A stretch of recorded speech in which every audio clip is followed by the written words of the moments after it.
What on earth is that?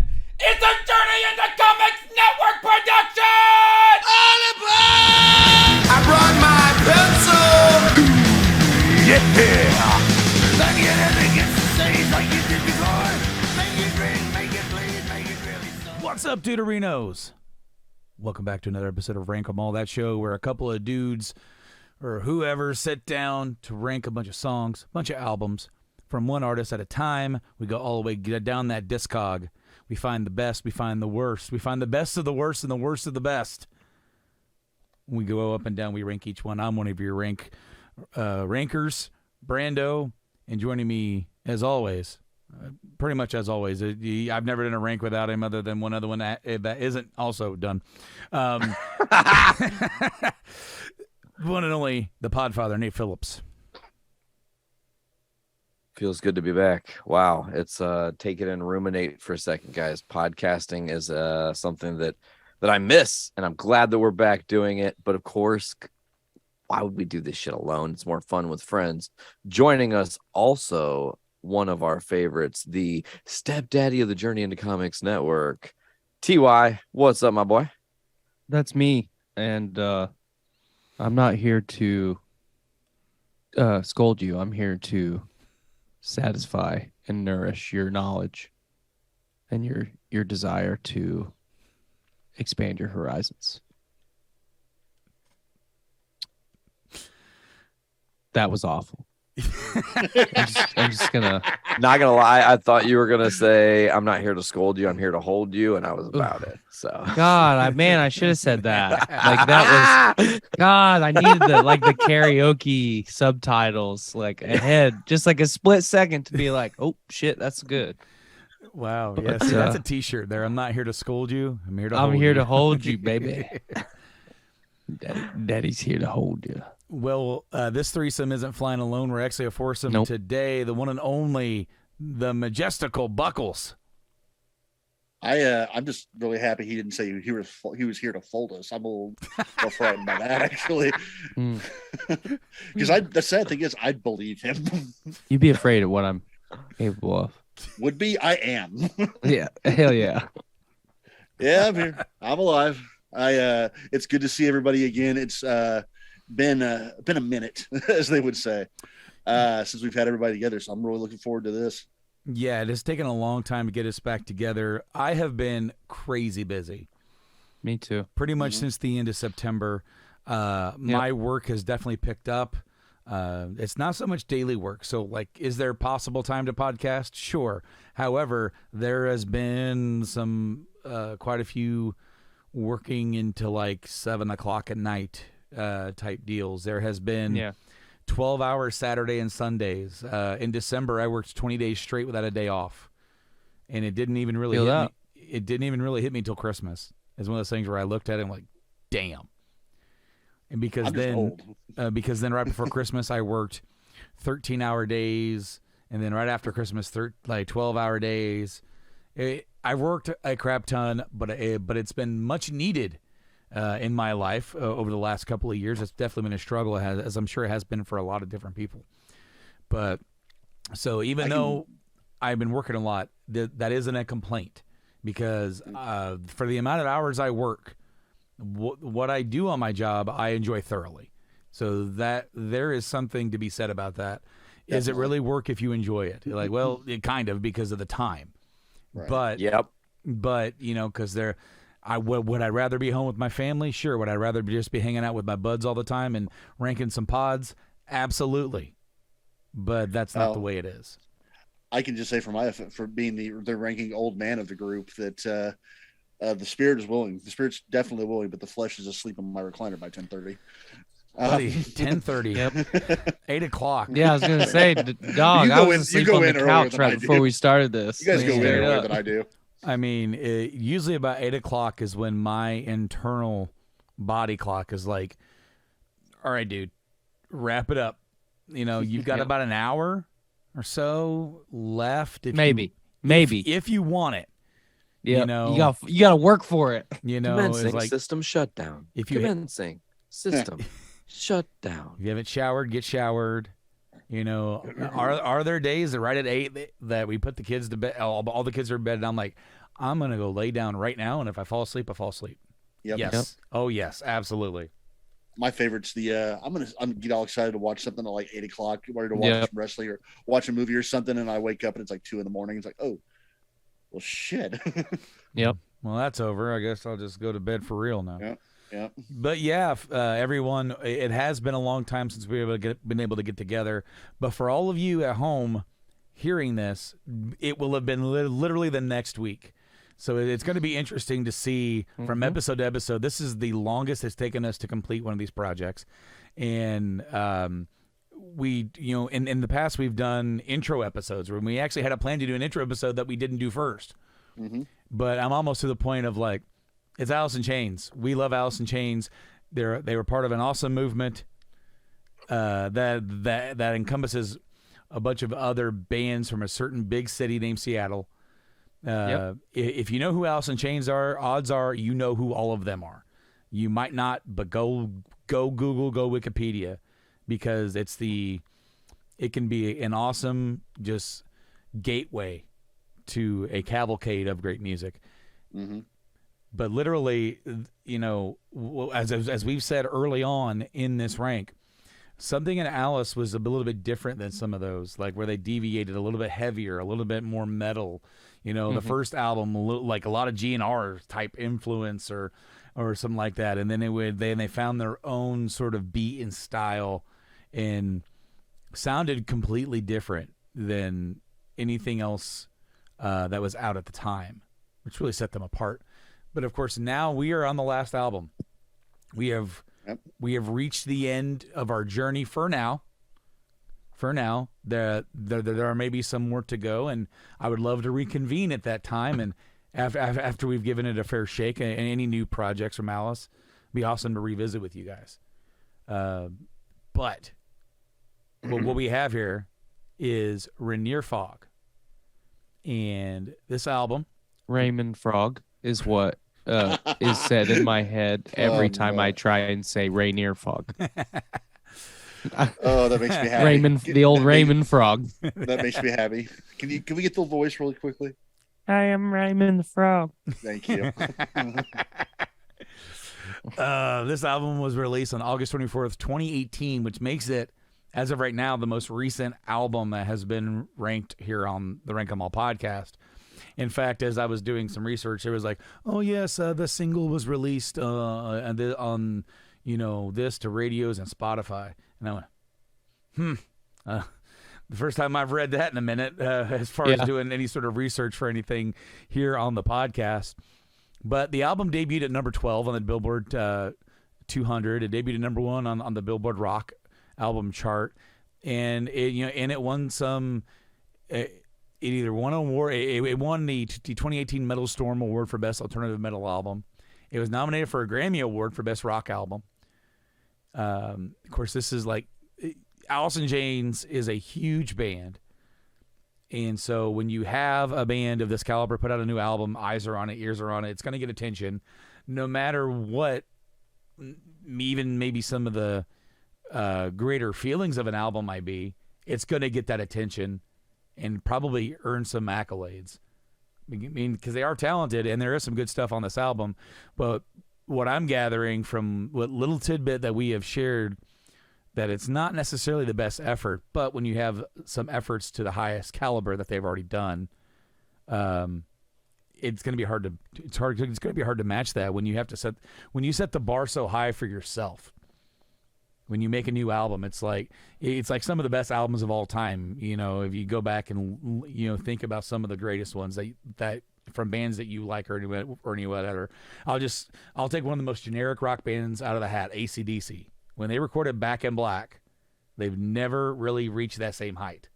Nope. Every album after that has to be compared to that, and they had great albums before that, but that was the peak.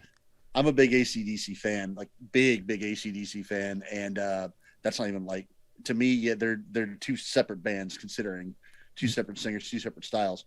And you're right, they never had anything that good again after that. But I would argue they were better before it too. So that's just me. They were a different band before, and I agree with that. But then you take other big, like, we've already ranked it here. You know, when you make Master of Puppets on your third attempt of making an album, Sure. then you release another album, but then somehow you go even more mecca and mainstream with the Black Album as far as success wise, you know, and great songs wise, just great songs on that album.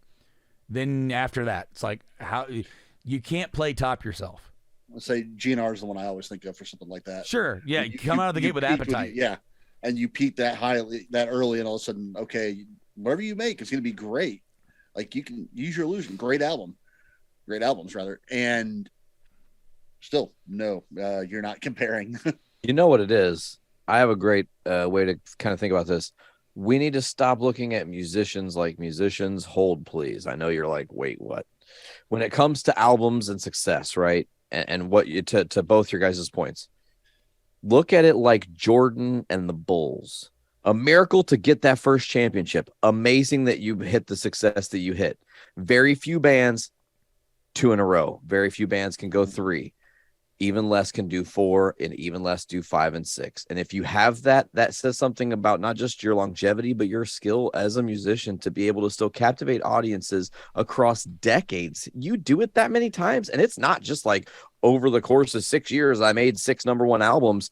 It takes some time, you know, there's some like real genius that gets put into this. So I really do think that a very good point. It's hard to say like, okay, well, maybe Rainier Fog, you know, they went to the conference finals. They didn't get all the way home, but they, you know, it was a great effort. You know, it was a great effort. So you'll literally never hear me make this complimentary analogy again, but one that I would say is even more appropriate for Alice in Chains rather than the Bulls would be Tom Brady and the Patriots.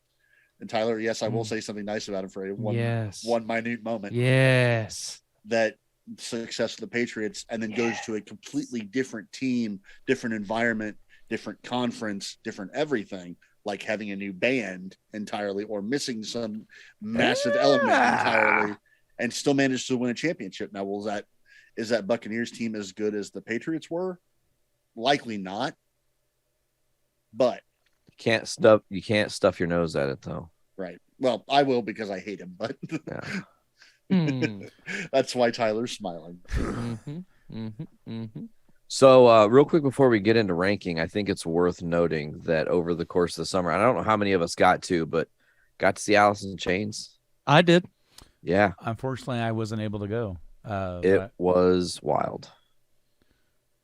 But yeah, it was very interesting because weren't they touring with another band that was also in like the midst of being recorded, but hasn't also been in a long time. But yeah, was that Breaking Benjamin? I believe so. That was one of the ones. Yep. Breaking Benjamin was really good, but I'm not gonna lie, guys. Bush was the show stealer in my opinion. Like, I believe that. Yeah, that dude Bush still got was it. real good. Yeah.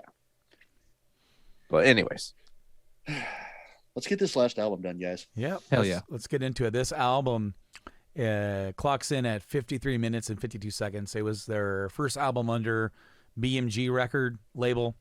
And there were 4 singles from this album. Seriously. And yeah, and we'll talk about those as we go along. But all the songs were written by Jerry Cantrell, unless we're noted. I will be sure to try to remember as we go along here to try and say that. I always try to give that credit where credit's due. Of course, Alice in Chains is Jerry Cantrell, William Duvall, Mike Inez, and Sean Kenny, with additional appearances, guest guitar appearance by Chris DeGarmo. Sitting a little far back from my keyboard or from my screen, I couldn't see it, but he is the guitarist from Queensryche. Interesting. He plays acoustic guitar on the song "Drone," which is like midway through the album. Mm-hmm. Oh, okay, cool. But yeah, I guess he actually was Jerry's touring guitarist for his solo project, and so he's buds with Jerry. And he just happened to be at the studio when Jerry was having trouble laying this down. And he's like, I got it. Here, Here, let me show you how it's done there, Jerry. Let Daddy step in there. But yeah, guys, we're about to dive right into it. As I said, all songs written by Jerry Cantrell, as unless otherwise noted. And the first song was the first single, The One You Know, written entirely by Jerry, and clocks in at 4 minutes and 49 seconds. And I'm going to toss the ball in the air. Whoever wants to go first can go first. Nate. Bow. Let's rock this shit, you guys. Let's talk about it. The One You Know is a really nice, clean opener for an album. It gives you hope that the rest of the album is going to offer more. I absolutely fell in love with the chorus. I mean, lyrically, it's really solid, but just the harmonies and how it is sang is just, it's grunge in a new light. And I think that's what I really loved about it. It isn't, what's the word I'm looking for? Recycled. It's refreshed. And that's important. They aren't stuck doing old Alice things to try to cultivate those fans as much as they are kind of stepping into their own box. Really, Jerry just continuously using his creative ability to just explode out amazing tunes. But I think the song is just very chunky and grungy. And I do love that chorus quite a bit. So that's what I got. I would actually kind of disagree with it a bit in that the lyrics seem to make like they're trying to embrace being different or trying to be different than The One You Know or whatever the case might be. But to me, it felt like they were almost forcing the old sound a little bit. Like they weren't rather than trying to find something new, they were trying to still, well, we want to sound like Alice in Chains. We want to make sure we still sound like, and just kind of forcing it a bit too much. The riff is really cool at the beginning, that chuggy, like real staccato riff. I thought was kind of cool. It's really interesting to start off the album with, or start a song with at least. I like the grading, almost atonal sound to it. I couldn't tell if, and this is the theme for the album, I couldn't tell if the vocals were double tracked or harmonized.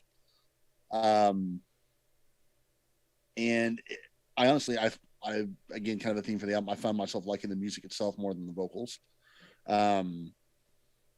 But the riff was what kind of sold it, at least for me. T.Y.? I would agree with definitely some of that. I love the intro. I actually did enjoy the chorus. I think this is one of the, in my opinion, at least how I rank the whole album, one of the two best songs on the album,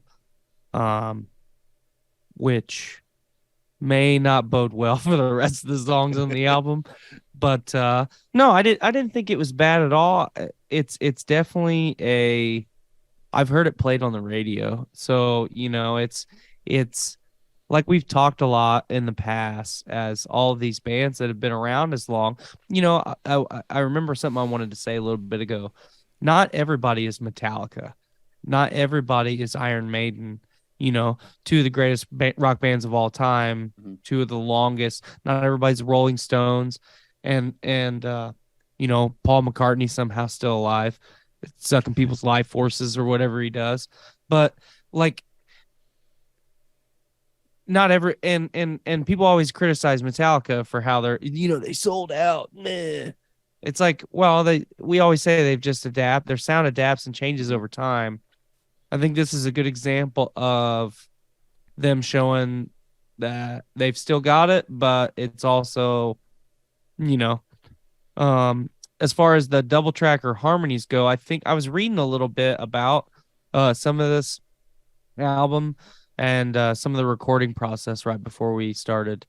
And it sounds like, from what people are saying on the internet, at least, that it's just Jerry and this and William. That's his name, right? William Duvall. Yeah. Pardon me. Them just getting a little bit more in sync now that this is the second album they've recorded together. You know, Third. Totally third. fair. Yeah, sorry. Totally fair. So yeah, I share some similar sentiments. Yeah, to some of what you guys have said. I wrote not a bad opener, catchy chorus, and the solo was very Kirk Hammett from the Load era of Metallica. It sounded like it was just right from that, and I'm like, I could see that.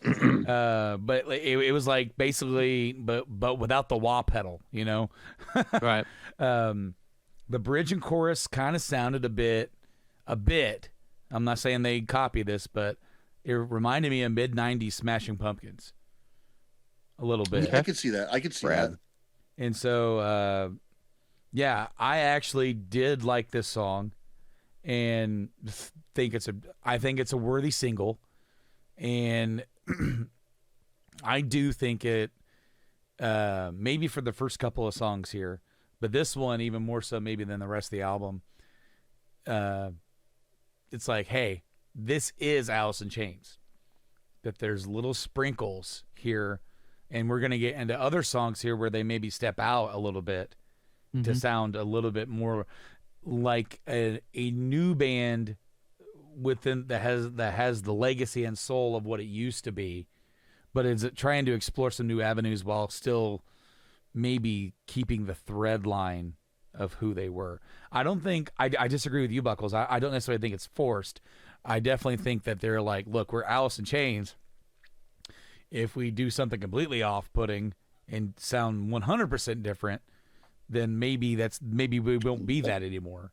Totally valid. But let's try to evolve it in a way which is not the same evolution that it would have taken, if Lane were still here, of course. Right. But right. that's the cards that are dealt. We talked about it before in the earlier episodes. They had a decision to make. Are we going to continue as a band? Are we going to just change the name? They could have Velvet Revolver themselves and got a new singer and became a whole new name band that everybody knows is basically, the heart and soul of one without its soul or whatever, But now, they know we're going to be Alice as a tribute to our brother, and carry on the legacy as he would probably want us to. He wouldn't want us to stop. He loved this. He loved our band, and he loved us, and we love him, and that's why we continue to do it. I gave the one a 7.75, and I'm gonna start off with TY. What did you rank this one? I also gave it a 7.75. And Buckles, Give her 6. 6. And Nate, I gave it a 7. 7. All right. Off to a relatively solid start here. Nate, you're having some trouble with the cat there. Biscuit is just on one. He will not.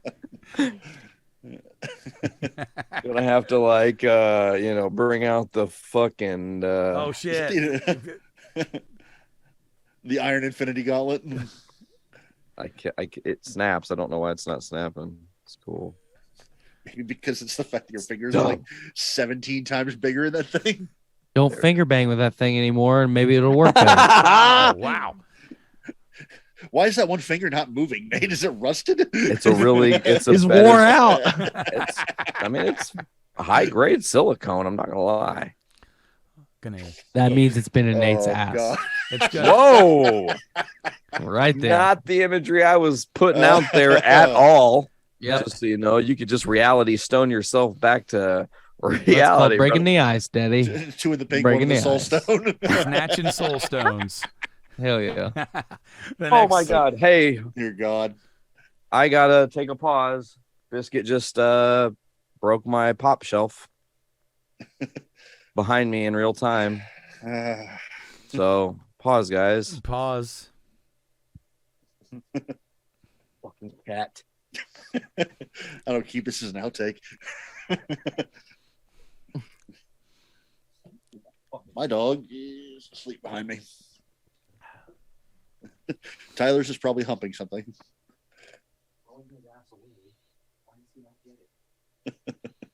I don't hear him. Oop, there he is. Yep. What's up, Kevin? What's up, you fuck? How's Tucky doing after the surgery? He's good. He's doing good. Good. Glad to hear it, man. Yep. He feels better for sure. Good. Oh shit. How'd they like the snow? The dogs? Yeah. Tucker doesn't mind it. He doesn't really care for the cold, but he doesn't mind it. Kevin, obviously, like typical pug, like fighting for his life to go outside. And it's like, dude, I'll fucking leave you out there. Like, play me. The homie don't play. Let's say Abby will drag me outside because she's got to be on her leash the whole time. Go out there and not want to come back in, but then stand there and shiver. I'm like, just shit. You come in. Come on. Yep. Just shit, dude. Trying to find the one spot that doesn't have snow on it to go shit there. Poor Nate. It's a good thing he has less of those than what he used to have. Mm-hmm. That's a relative number there. Well, less of the pops. He used to have a lot more pops. God. Yeah, I used to have like an entire room worth. I remember pop. seeing it. I remember seeing the old room. You're an old room. I feel like an old room. This Got him. This just came in earlier in the week. Is that an amiibo? It is a Sephiroth amiibo. Okay, so explain amiibo to me. Wasn't that a Wii thing? It's a Switch, or yeah, I guess it was Wii U. So what is this? To me, this is a cool set piece. Yeah. Mm-hmm. I've got like classic Mario, Sonic, Mega Man, Cloud, and Sephiroth. Oh, and I've got Yarn Yoshi. Wasn't it like the weird takeoff like the Skylanders thing? It kind of is that. But like you can use them like for different games. They do different things. They get like unlock certain things, or they'll give you like some of the Mario ones will give you certain skins if you use the Zelda ones during certain things. It gives you certain items. Gotcha. For the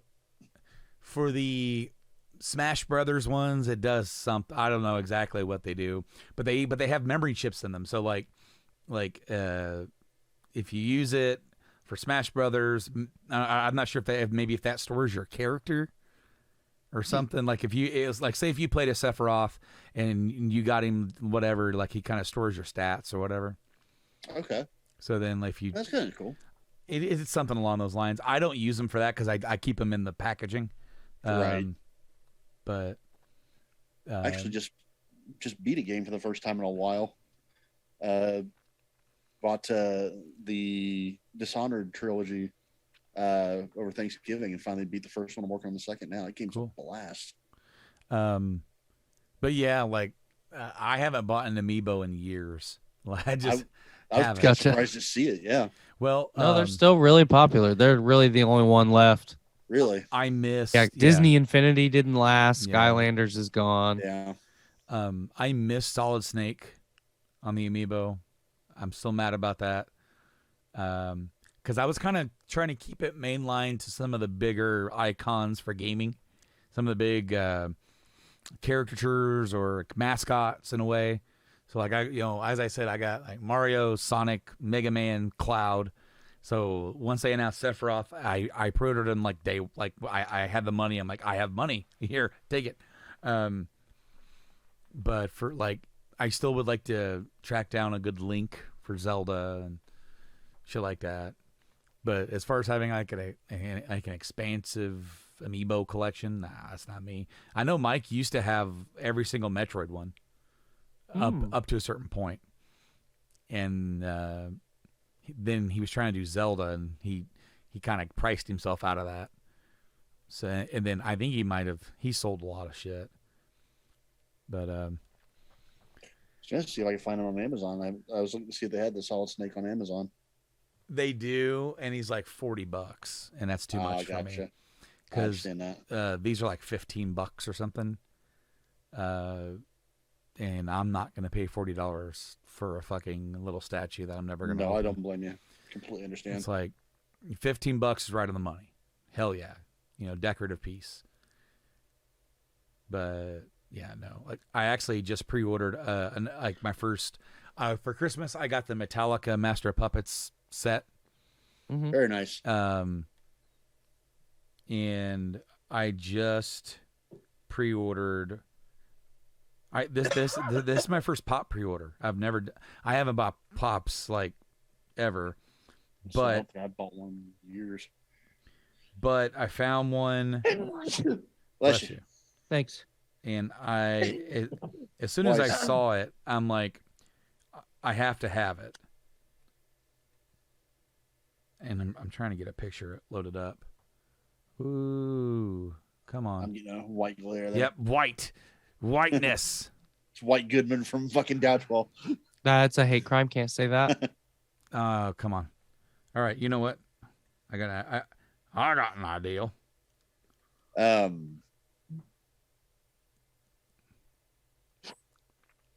It's the Megadeth mascot from Rust in Peace. Oh, hell yeah. Oh, okay. So Very nice.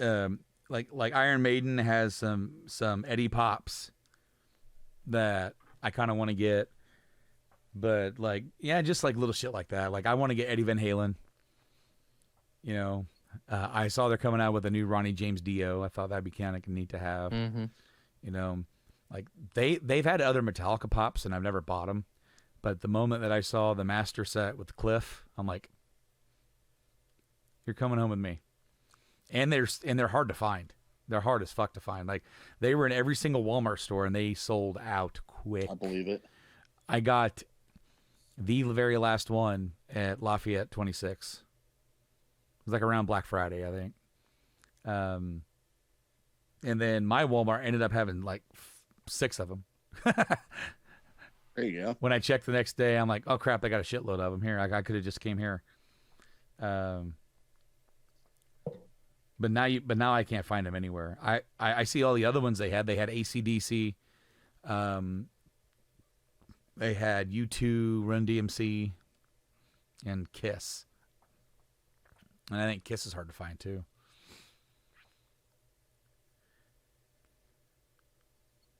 Yeah, that cat did fuck up his pop wall.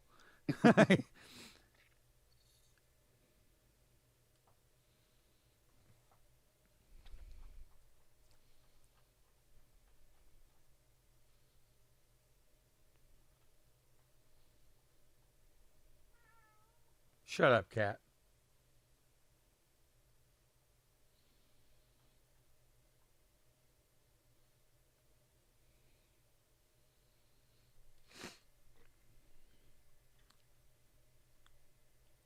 So TY,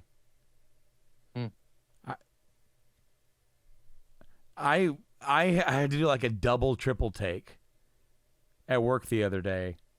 When I went into Paint 2 to take a shit. Yes. Yep, I was on a mission. Like you walked in, I'm like, that guy kind of looked like Tyler, and because obviously I was just kind of busy waiting, and then when you walked out, we were like getting ready to do shit, and like I saw you saw me, and I went like that, and you just kind of gave me like a little grin. And I think a I nod. saluted you. Yeah, and you walked out. I'm like, holy shit, that was him. He Yep. was like Daddy's sneaking around all over the place. you're like a fucking like little spirit angel walking out just to send good tidings and walk out the door. And I'm like, right on. I just blew up that bathroom. Away I go. Yeah, that bathroom has a nice spacious stall. And they're always clean. That's Man, yeah, they take care of that shop over there. They are mopping every single day over there. While I appreciate the effort, sometimes it's fucking annoying when you're trying to do shit on a fork truck. Yep. It's like, lady, you've mopped this yesterday. It's not dirty yet. But that's all those people are paid to do is just clean. Yep. Oh, fuck. So then, like, it was like 10 minutes later, I told Mike, I'm like, so I saw Tyler in Paint 2, and he went, wait, say that again? Like, Tyler? I'm like, yeah. He was like, here. I'm like, yeah. He goes, what was he doing in Paint 2? I'm like, he came in and took a shit. And then he fucking dipped. Yep. I see you guys all the time, like just far enough away that I can't say hey. Or like when you got like I watched you and Mike walk out of the turnstiles a couple days ago. And I couldn't say anything. But yeah. Every time I see a Houston truck, I always look to see if it's you. Because one of these days, Yep. Because it has been Mm-hmm. in the past where it's like, ha. Just never know. I think Biscuit actually just killed Nate. he's just laying there bleeding out. Yeah. Like I knocked all those down, you fuck. Well, and just rips out his throat. You know what? Nate obviously was having a hard time reading our messages because number one, he asked what time we're shooting for when all he had to do was scroll up like 3 text messages to see 8 o'clock. But also, he's the only one that sent his ranks in early because I chimed in yesterday. I don't really think I need those. Right. After I finished tabulating my results of the new one, I'm like, all right, I don't. And then I actually started tabulating the top 10. I'm like, okay, I don't think on this album we're going to get close to that simply based off what I ranked. So like it shouldn't affect those results. So don't worry about it. And he's all like, yeah, here you go. Sorry about the delay. I'm like, yeah, thanks, man.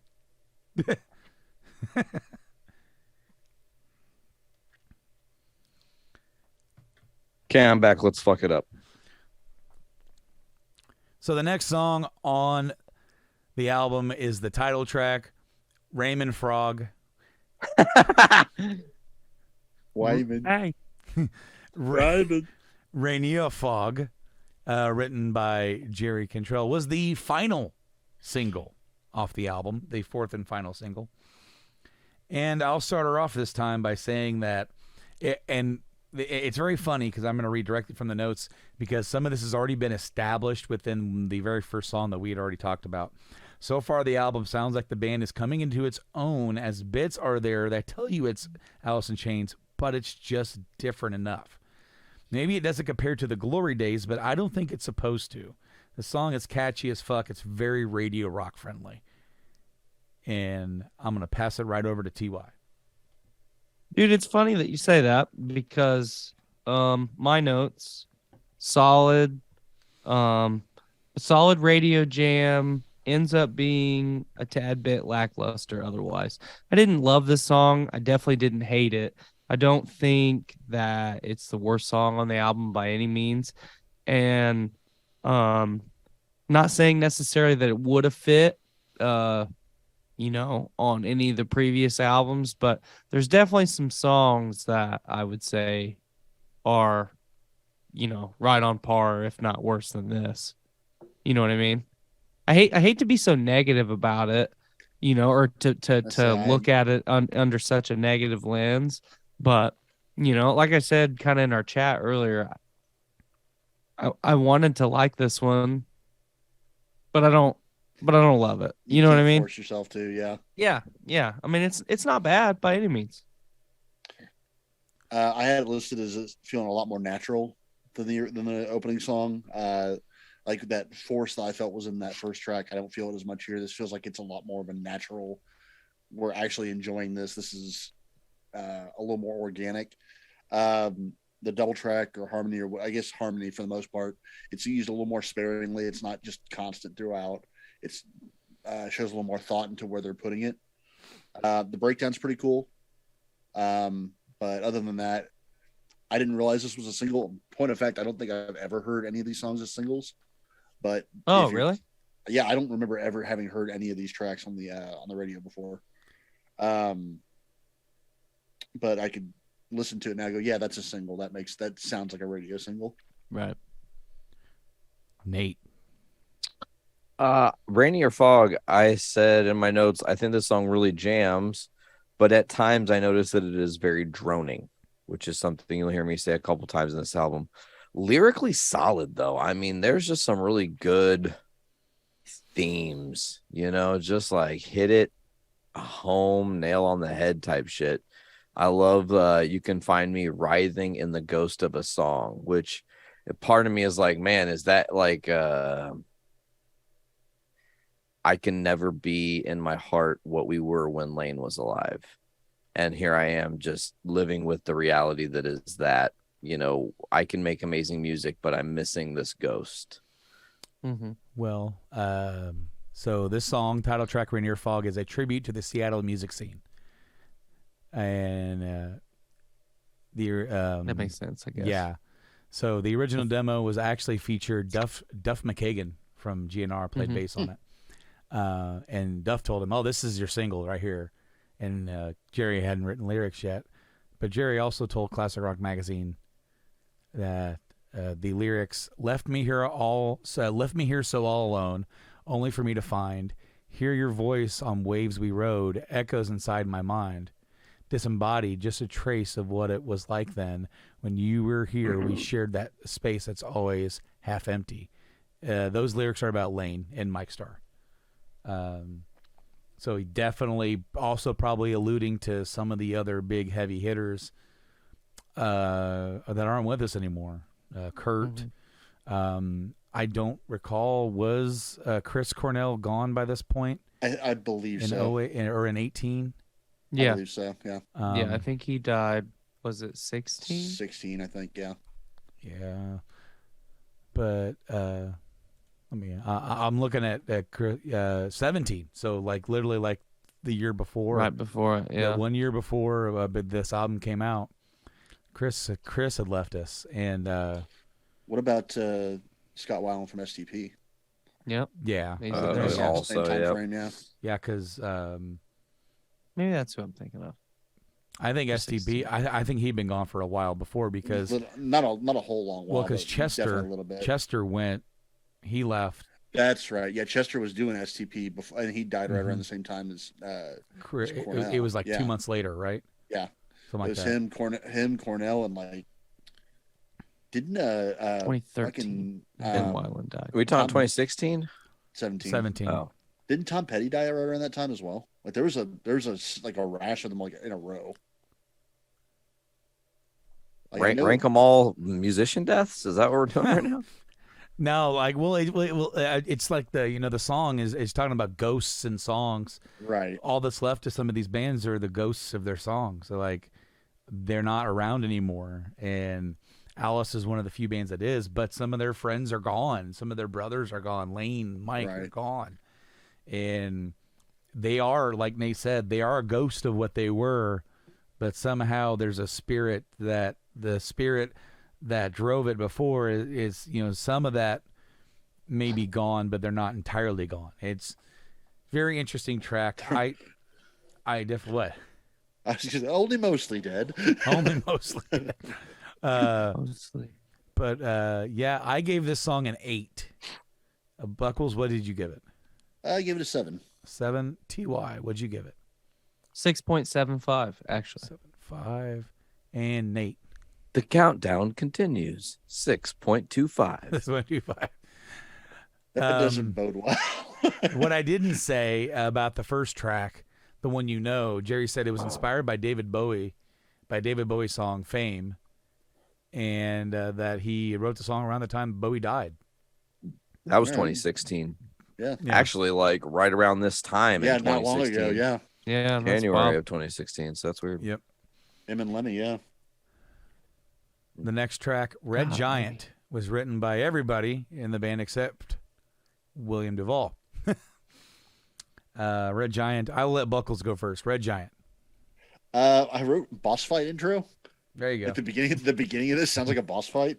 The lyrics are really nihilistic and a little bit snarky, but unfortunately you can't really make them out as well.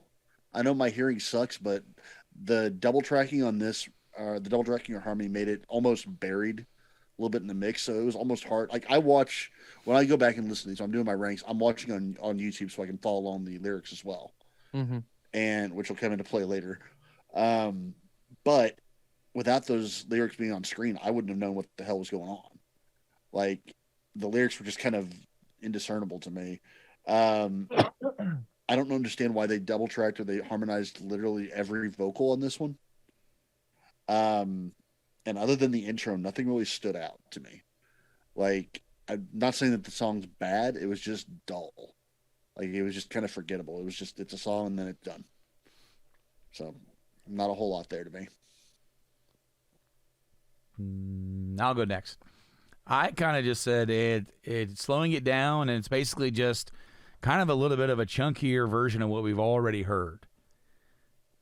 I don't think that the quality necessarily dips that far down, but it's definitely not as good as the previous two, and it is a bit slower.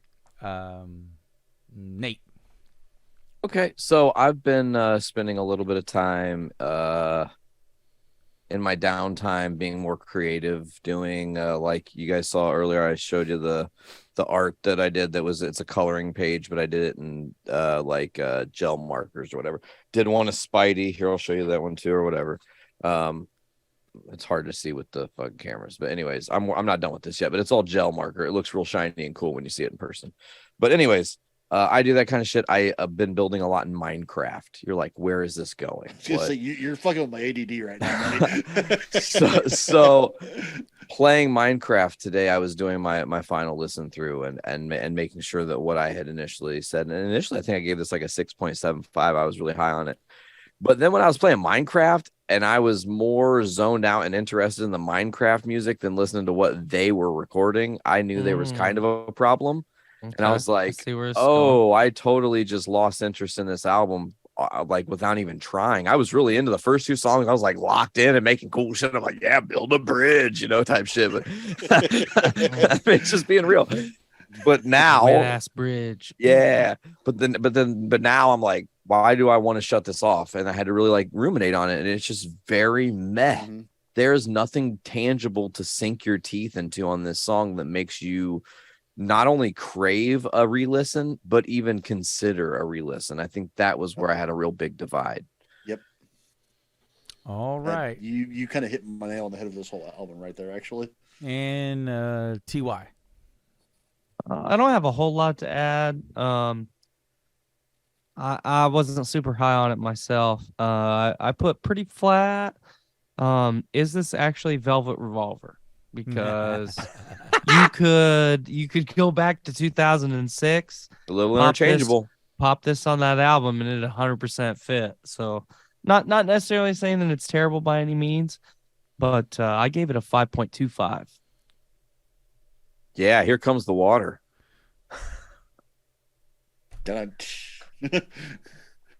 Please stop. You killed Brando. I just fell to pieces. Nate, what'd you give it? Oh, no, he did it. Let's just slither on with the score up here, will you? Oh, that was good. I gave it a 5. I gave it a 7. Buckles, what'd you give it? Even 5. Even 5. The next song is Fly. And that... It was written by Cantrell and Sean Kinney, and the song's not a single, I don't think. I hope it's not. I don't think it is. It's not. I shouldn't say I hope it's not. I didn't hate the song, but I'll say they already released this song in the 90s, though. That's what I said. Yep. I said it's kind of what you kind of know what to expect the moment the song starts. Yep. I wrote the exact same thing. Pretty standard fare that only receives a flat, rounded up score because it got some bonus points because I liked the solo. Not bad. I don't want to, and it's maybe even better than like it depends on what your personal view of the rank is. 5 average. Or is leaning 6, 7 just average, or is 5 like I feel no way or one way or about it. But honestly, that I had that exact thought doing this entire rank. Like, where's the median? What's the baseline? And yeah, you're right. 5. If you're looking at 5 as the baseline, if you're trying to figure out where the basic most meth score is while you're listening to this, that's not a good sign. Yeah. I was so far on the album, it won't stay that way. It'll start to dip, but I was still leaning a bit more positive with it. But TY, what'd you think about Fly? Man, this could have been like one hell of a solid ass acoustic jam. Just you know, um maybe almost unplugged style with the Mhm. bongo drums, and it's just not it's too vanilla, you know. It's too much Blaine's laptop. And Whoa. it, Deep cut. You No, say like- that. I'm the one looking right at it. yeah, so you you're watch looking your right mouth. back at it. Deep cut. Staring at me and whispering all these things. I think the first thing I had written was, "Oh boy, more mid tempo." And Can you guys honestly- hear me? Yes. Yeah. Okay, cool. Sorry, I had a slight technical difficulty. Like it's more mid tempo. You hit it on the head. The solo's nice. Kind of starting to get tired of the vocal effects, like everything being doubled or harmonized. Yeah. It's starting to feel like a gimmick and less like a feature.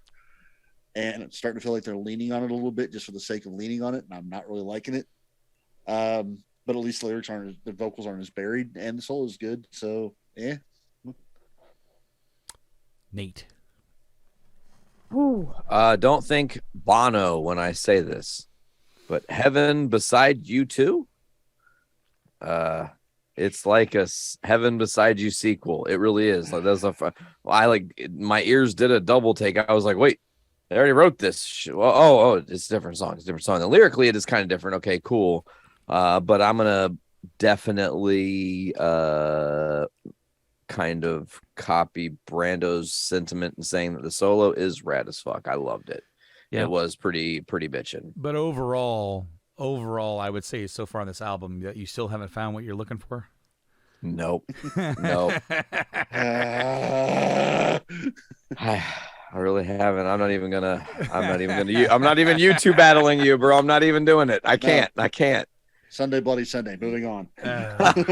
Well, Nate, you're not the only one on this podcast. Jesus, stop. What'd you rank it, buddy? 6.5. 6.5. TY, what'd you give it? I gave it a 6.5 as well. 6.5. And Buckles. Again, if 5 is the baseline, I gave it a 6 for the solo. 6. Yeah. Dude, I think that solo definitely earns it a 6. I'll be 100%. Yeah. Well, see, I was leaning at a 6.75, and then I heard the solo and went, okay, I think you want me. I think so far that was good enough to round it up all the way. Yep. The next track is called Drone, Kentrell, Inez, Kenny, and Nate. Is this the song you were talking about, droning on? Big droning. That's the first line in my notes. But I said, you know what? Honestly, by the time the song was over, it was giving me Load vibes, like Metallica. I was like, okay, there's a spot in my ear hole for this song. I don't know. It's like an every time listen back, but it's one that if, like, let's say Spotify was like, look at your year 2023 in review, and it like all of a sudden played this, I'd be like, hey, cool, keep it on. Like, I'm fine with it. Yeah. TY. Man, I haven't done it in a while, but this old boy was too long. We should have either removed this totally from the initial release, cut this down to 9 tracks instead of 10, or release it as like a bonus track. I just wasn't feeling this one. I hate that we got to keep going back to it. I'm not saying it's bad by any means, but it's definitely not my vibe. Not my Alice. No. Yeah. Hey, real quick, I forgot a little tiny part of my notes because I can't read. I put dig the silent breaks at the end of the chorus, both into the solo and the bridge sections, where I like literally actually did just like that cuts. too. I'm a fan of that. Like, silence is sometimes a big weapon in music. Sure.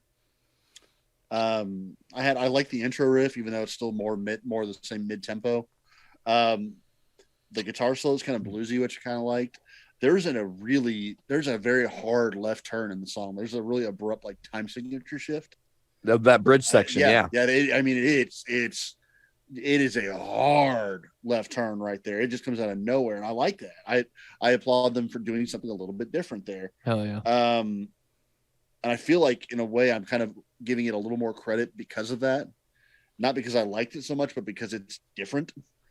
Like the riff and the bass line, especially, like I feel like I'm giving the song a little more credit because of that.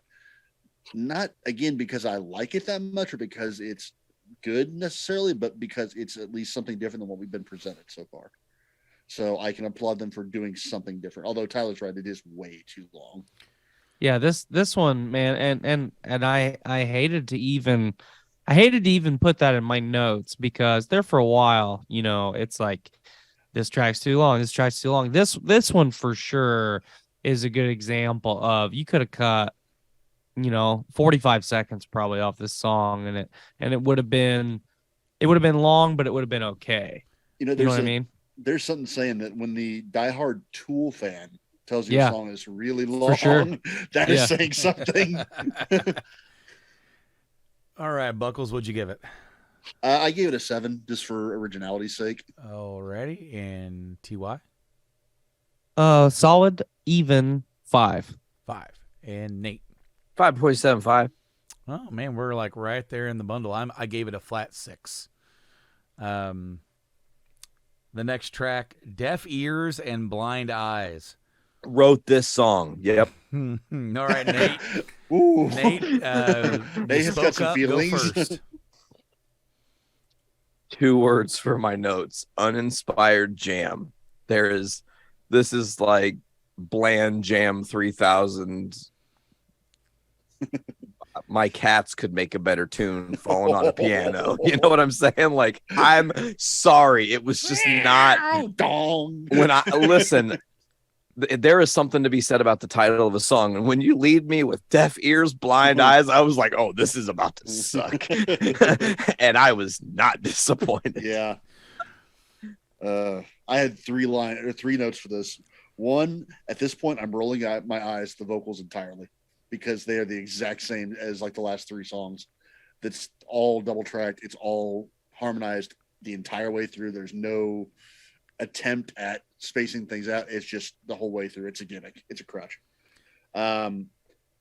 Second note was just more of the same. If I wasn't listening to this for a review, I would have stopped listening to this album by now.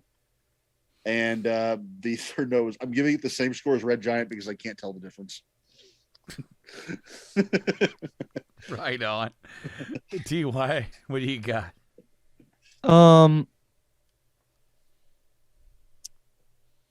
Sorry. We're going for track number 6, right? Yep. We're going for Deckers. Yep. I'm sorry. I was having some headset problems again. This one's as far as my notes go, empty. Like I was bitching about the last track, and this is even worse. Yeah. Personally, I think.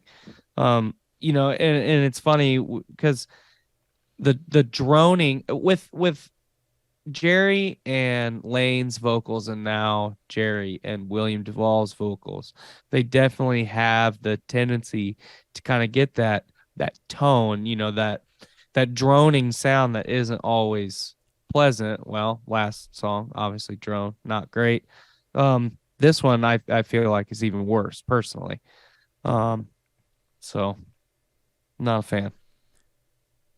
I wrote, I hate to use the word, but stock. Yeah.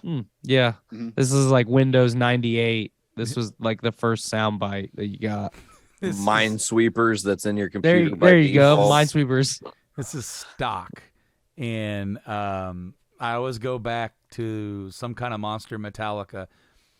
It sounds fucking stock to my ears. This monster lives. I mean, what do you want me to write it down? Like, no. This song, I wrote 2 sentences. I said I hate to use the word stock, and then I put a period, even though it doesn't. Even this is one sentence. I put a period after stock to emphasize that, and I said, but it sounds a bit mid. Ooh, I love that you just used that term. It's not stock. It's just broth. Yeah. Mm-hmm. Yeah, it's mids all day, bud. It's really watered, Sorry. a bit watered down broth. Like, Yeah. Yeah. Yeah. It's really, it's nothing. is this It's nothing. Is this like boiled water with a hint of air? It's water soup. Buckles, you said you gave it the same as Red Giant, which is a 5. That is correct. I also gave it a 5. TY, what did you give it? 4.75. 4.75. We're gonna count down because Nate 4.5. Oh, got it. I had to make sure I didn't write 2.5 because I already gave my answers to Brando, so I can't fucking change them like I sometimes do on the fly. Dude, sometimes though it just feels right, and you got to change it up. So You know sometimes you guys convince me to up my score or decrease my score a little bit. Just if I'm definitely. Exactly. We have done that. I have been talked into 10s before, Nate, and then I'm pretty sure I've also been talked into a 1 at some point. I think I may have been responsible for that You one. might have. But no, Nate, if you feel different than what you already gave, okay, guys. So far, it's dead on. Like Uh-oh. Nate, You there, Nate? Okay, we can no longer hear you, Nate. the cat did it again. Damn you, biscuit!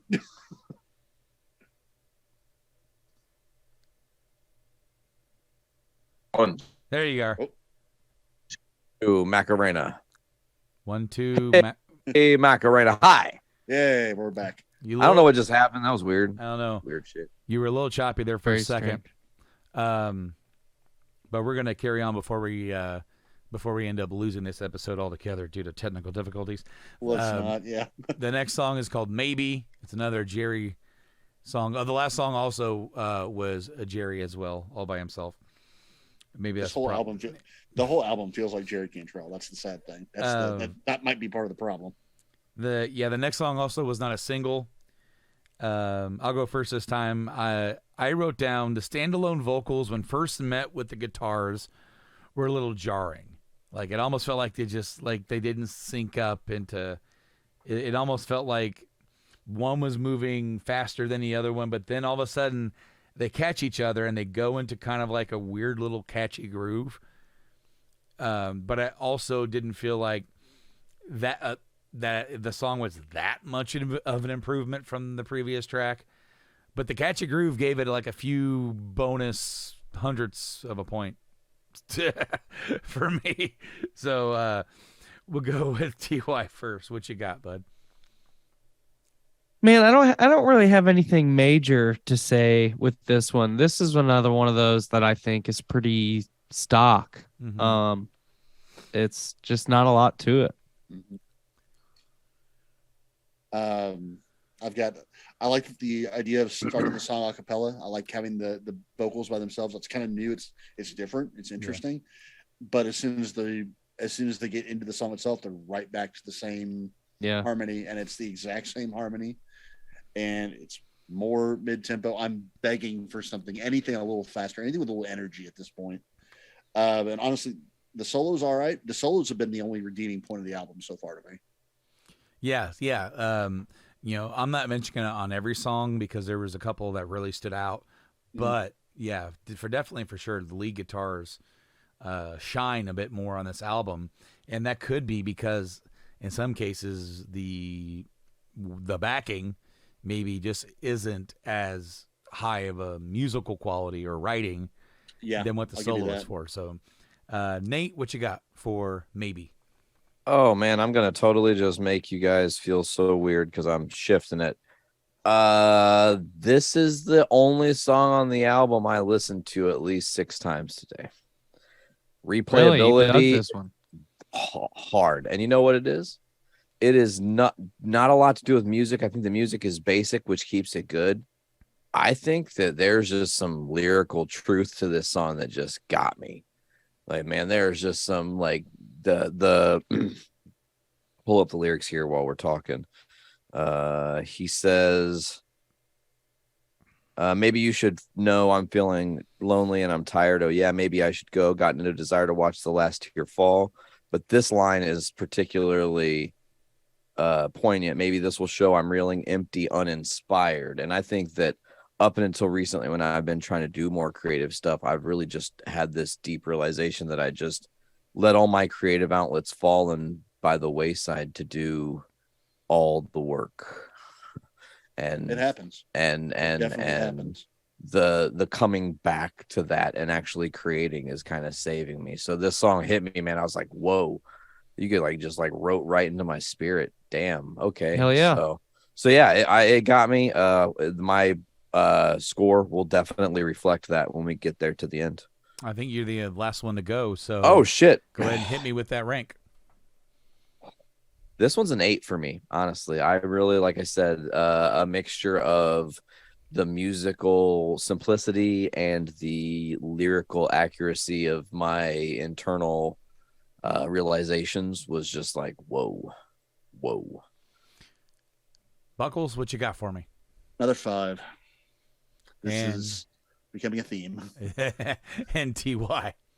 I actually gave this one a 5.75. Little higher. I gave it a 6.85.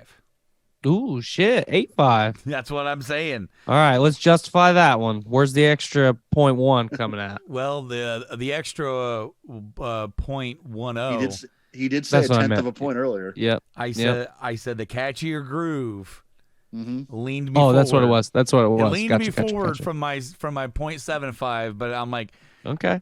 as I was leaning forward, it kind of stopped, and I'm like, I don't know if I can go any further. I think this is an I 8. gotcha. I think I'm gonna have to pull an 8 and do a weird.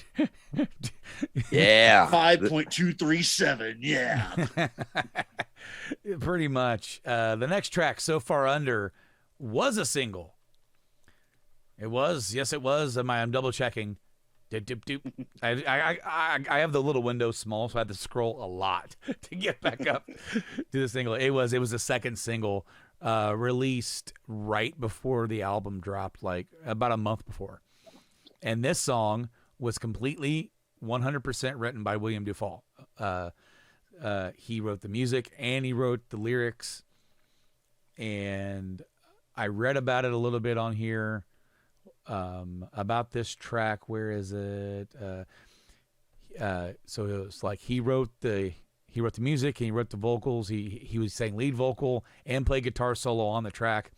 He said that he explained the song. It says it's about feeling completely up against it, outnumbered, surrounded, facing seemingly unbeatable odds, and being really pissed off about it. It was inspired by his personal circumstances as well as events in the world.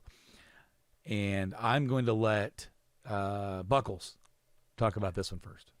Oh, it's kind of sad to hear him say that he's got so much feeling wrapped up in the song, because the first thing I wrote was that for a band that used to have so much attitude and so much emotion tied up into it, it's honestly depressing to hear them sound so completely bland and emotionless. Like, I'm used to listening to Alice in Chains and feeling depressed, but not because, man, this is boring as shit and I feel bad for it.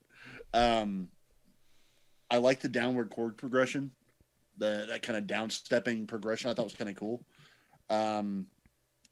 As far as the lyrics go, I've checked out. Like, I've stopped paying attention to the lyrics entirely. Like, there's just nothing other than that chord progression. There's nothing that interests me in this song. Nate. Bummer. I think that maybe I was still like high off the last song. You know how we talk about sometimes the previous track just leads Sure. into you enjoying the next track. I like this song. I thought the chorus was great. It really hits. Bow now, bow, bow, bow. Like it just makes you. I just like want to be at a show watching. Like if they would have played this at the show I saw them, I would have been like, yes. I don't know if maybe they did, and I wasn't really paying attention, but I don't think they did, because it would be pretty memorable. I don't think they played anything off of Rainier. I think they only played one song off of Devil, which was Hollow, which it's weird. I think I rated that like kind of mid, and then hearing it live, I was like, that song is badass. It's one of my favorites. So yeah, sometimes a live performance can change your view on a song too. Yes, it can. It absolutely can. That's happened to me several times. TY. Nate, I was going to ask you, when you saw them over the summer, was William Duvall, how was he? Because context, when I saw him, which was either the night before you did or the week before you did, I can't remember. I think it was a week, almost to the Yep. day. Yeah, probably. He was not in, it seemed like he was not really even present. He wasn't like into it. He just kind of hung out and like clapped his hands a little bit, a few times, and just kind of hung out some more. And it kind of like Bush definitely stole the show at my show for sure too, but that may have helped. You know what I mean? Oh yeah, the fact that he seemed not into it. Let's see. Yeah. Officially look here. You guys saw them. Where the fudge is that show? I was trying to like pull up the histrionics of where and when and whatnot. Milwaukee Rock Fest. No, that's Noblesville. You saw August 17th. Yeah, in about a week Yep. exactly later, I saw him in Tinley. Interestingly enough, I thought they were locked in. Like they were very in the pocket on this Really? performance. Yo, and they played the one is the one song they played from Rainier. So that would be the Yep. one I know. Yeah, I got the set list pulled up for my show, and yeah, they played that. But Number Duvall 12. seemed in and he was really enjoying himself, and it seemed like him and Jerry had fun banter and interaction. So it's interesting to hear. I mean, maybe he wasn't feeling well and just was like kind of faking it till he Yeah, made it for your guys' show or what. I'm not sure. It was we've all seen, and I'm not saying that, sometimes people get that mentality that they're there to perform for me. And it's like, well, no, I'm here. They're allowing me to see them perform, Right. is the way I look at it. But yeah, I don't have any major anything major as far as my notes go. It was okay. I think that's the best way to describe it for me. It's just okay. I wrote "Return to the Sludgy," a little sludgier, Back to the tone, sludge. like they self-titled a little bit, but honestly, better than that. It does remind me of Grind, actually, now that you For say it. sure. It's slow, methodic metal. And It's chug. I really dug the riff, but it also really takes its time. I at this point was just like Buckles, like, all right, give me something a little bit faster, and they went slower. Yep. And I was like, oh, all right. But I also thought it was better than the last 3 tracks that we had heard to this point, and I gave it a 7. Nate, what did you give it? A 7. Sloth mode activate. Tyler, what'd you give it? 6.75. 6.75. And Buckles? I also thought it was better than the last 2 songs. I gave it a 6. 6. We're right there in the ballpark. Nice. Yeah, I think that whole spectrum, 6 all the way up to 7.75. I think that's totally reasonable. And because had I not had the experience at the show that I did, I might dig this song a little bit more because, like I said, I mean, it's okay. There's parts of it I dig, but you know what I'm saying. Well, the next song, we finally get an upbeat, faster track, Never Fade, where the lyrics are written by both Duvall and Cantrell. I believe it was a single as well. It was like the 3rd one. Yeah. So right before the album came out, they dropped this one. And I'll go first this time. I said it's very upbeat, a stark contrast from the last song, or multiple songs, plural. The main riff and verse guitars sound a little Van Halen to me. Like, not Eddie soloing, but some of the, like, you can almost take those riffs and have Diamond Dave be skit-scatting all over it, and then it almost sound right. But also, like, I actually really dug this one. I thought it was very catchy, and it was the best song so far on this half of the album. So Who wants to go next? Anybody? Anybody at all? Oh, I'll take it. Go ahead, Ty. To me, okay, so I dug this song a decent amount. I think for me, it's definitely the most complete radio song. I think it's the best single on the album. That's still it's still not their best. Mm-hmm. It's kind of how I look at it. Like a lot of the previous tracks, not the greatest, not the worst for sure, but definitely the most complete single. Buckles. First thing says, "Hey, something up tempo." It only took him 8 tracks. But again, the vocals sound the exact same to me. And I had pretty much checked out on this album by this point, honestly. I was still listening to it. I had to like force my mind from wandering a couple times. I was just like, it sounds this like it's up tempo, yes, but it's just an up tempo version of what they've been playing the whole album, and it's just nothing to me. It's just like it's not bad by any stretch, and I'm not intentionally being hard on it. It's just dull. It's just so bland, so stock that no, okay, whatever, sure. Nate. I didn't write notes for the song. That's unmemorable, but it was decent enough for me to give it an okay score. This is the one that I've heard on the radio, played on the radio the most. I've actually heard the one like right when it came out, but that was also like one of the last times I listened to the radio. I don't listen to the radio. It's either podcast or random Spotify, whatever I'm in the mood for. But yeah, we will start with TY. What'd you give it?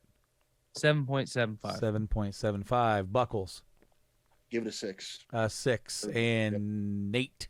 Blend their scores. I gave it a 6.75.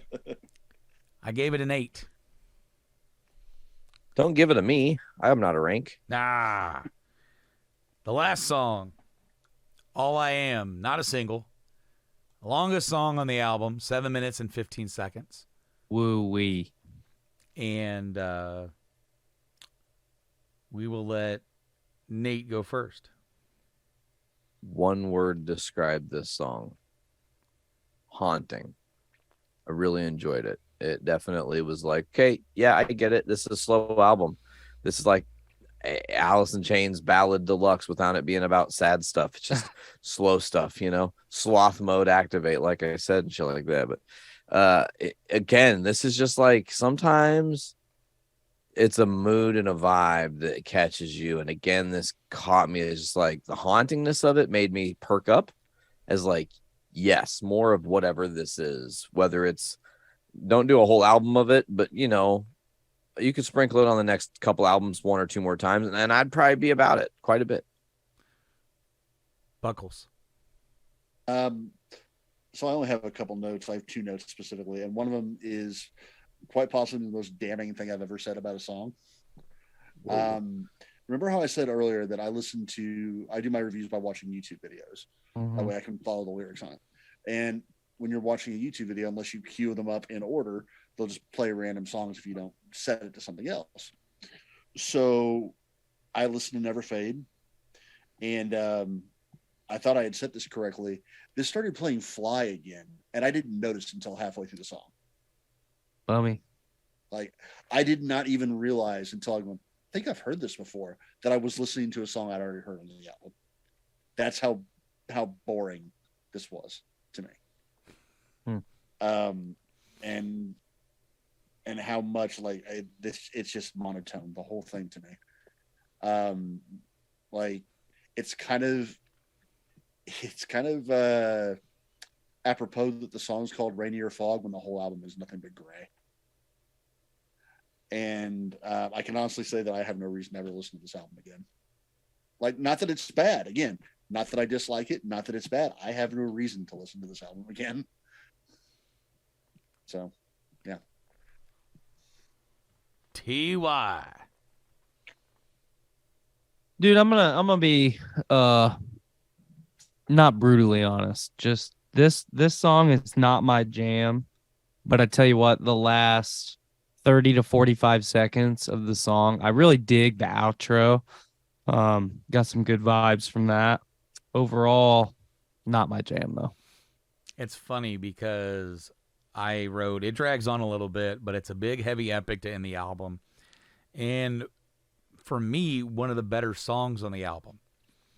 And I was vibing it.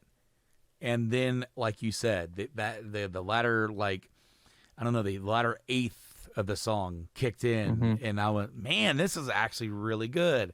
Yep.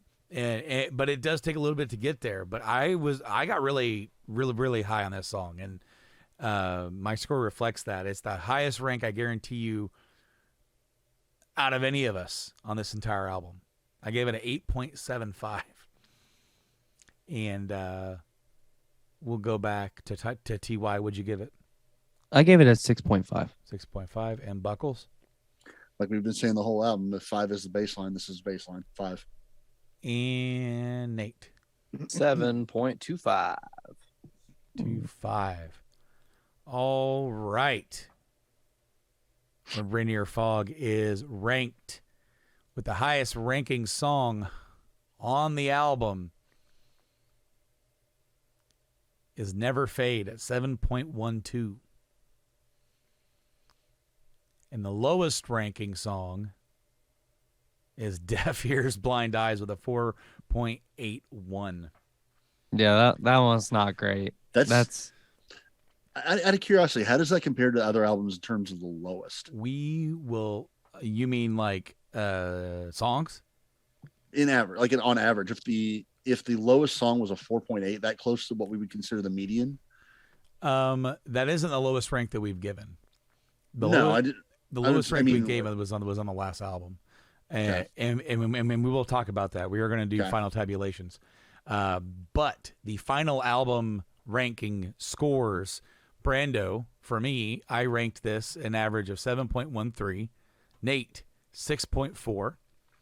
Tyler, 6.27. And Buckles, 5.8.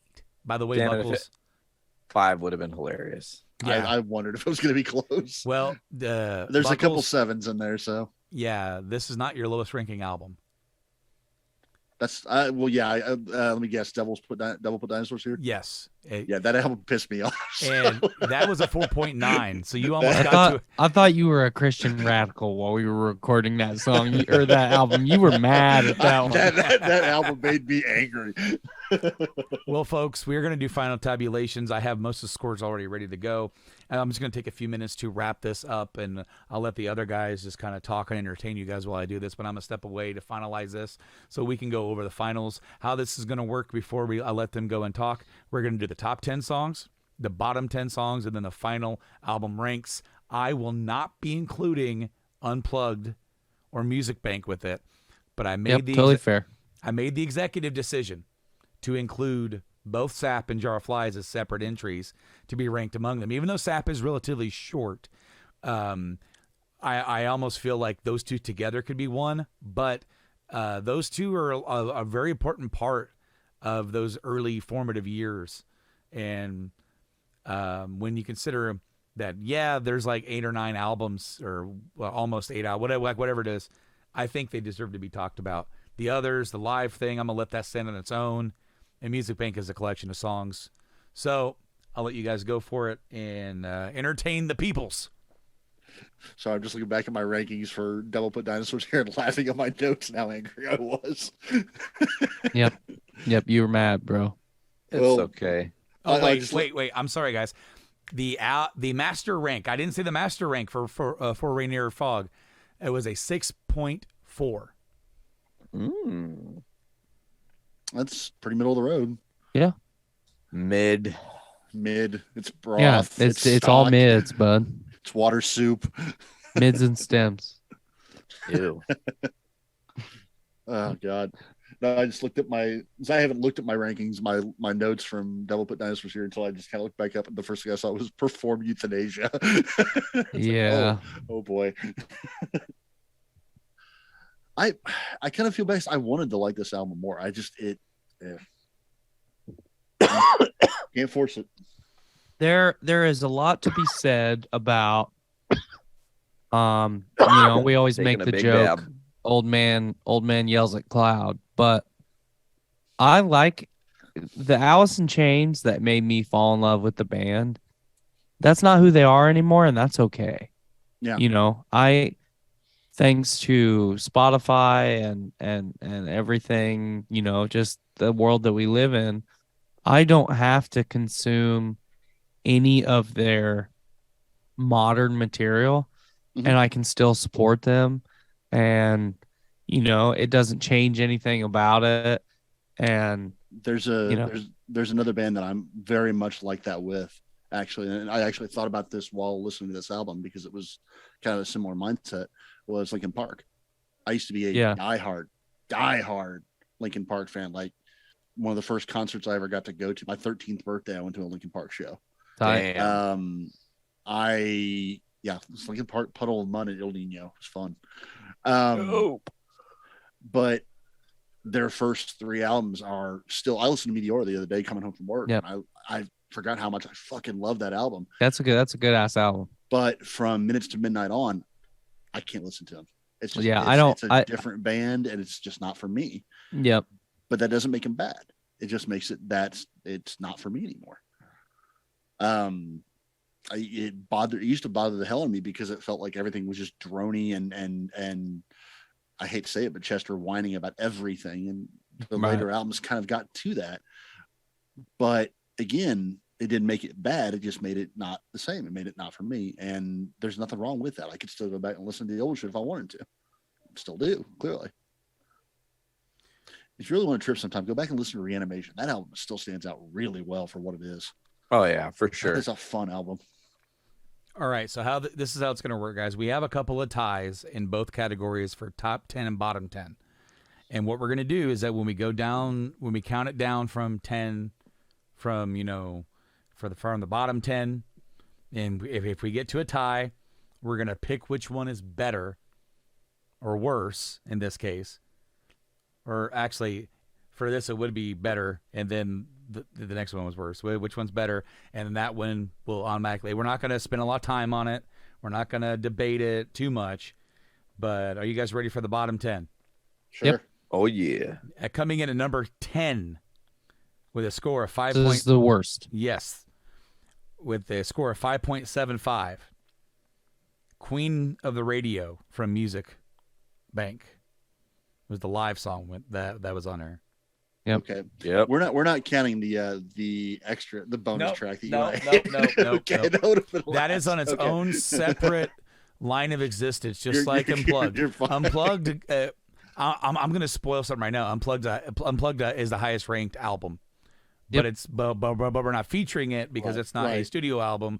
Yep. Or done in the studio. So okay. So And it's good that we exclude that anyway, I think, because if not anything else, my bias towards it, and I mean, as much as we try and stay bias free, you and I love that fucking Unplugged set. Yes. So it's not necessarily fair. Exactly. So that awful whatever song that was where they switched instruments, that's going to exist on its own plane. That's going to get top bad, except for Nate.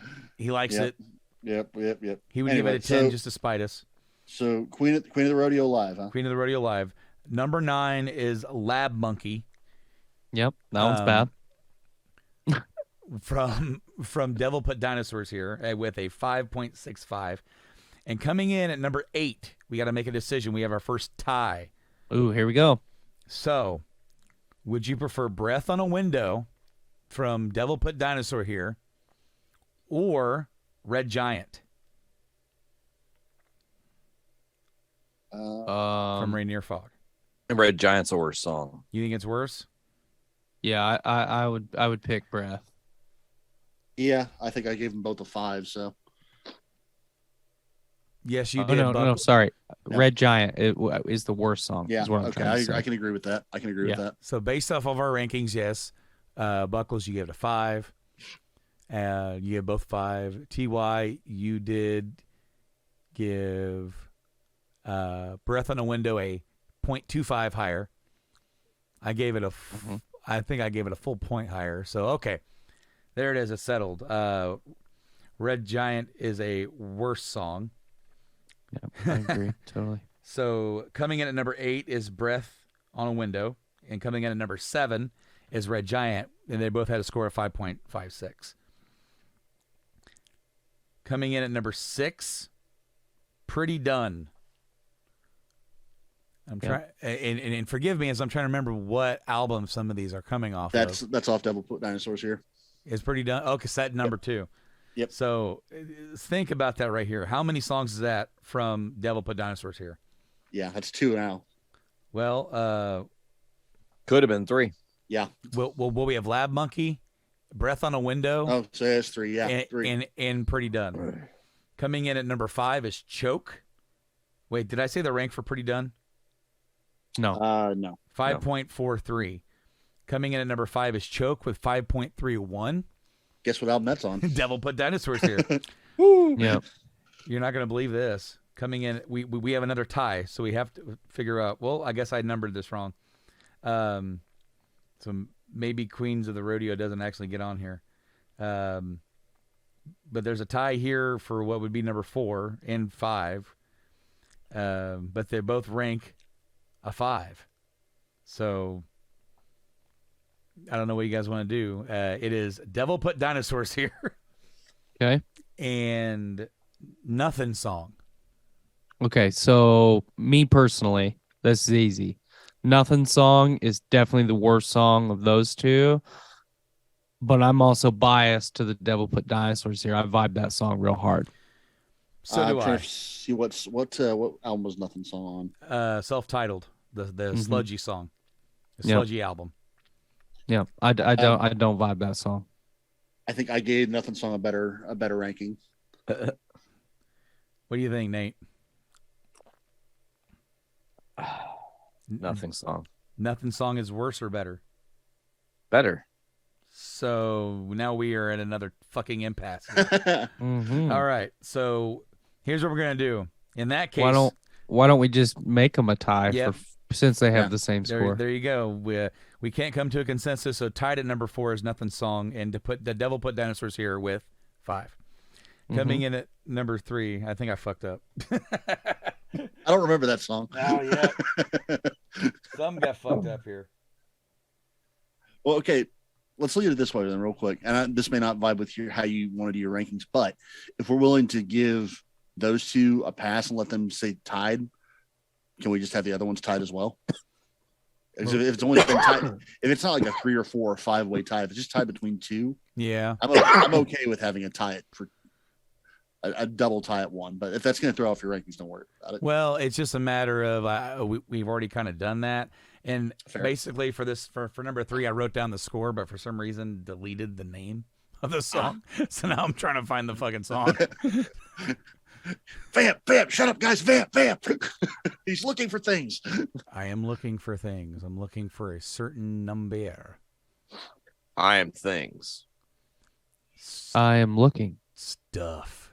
It's fun going back and looking at my notes for some of these songs, like going back and looking at Nothing Your Song. note? Like, my note for Nothing Song is, why does this record feel like driving to work?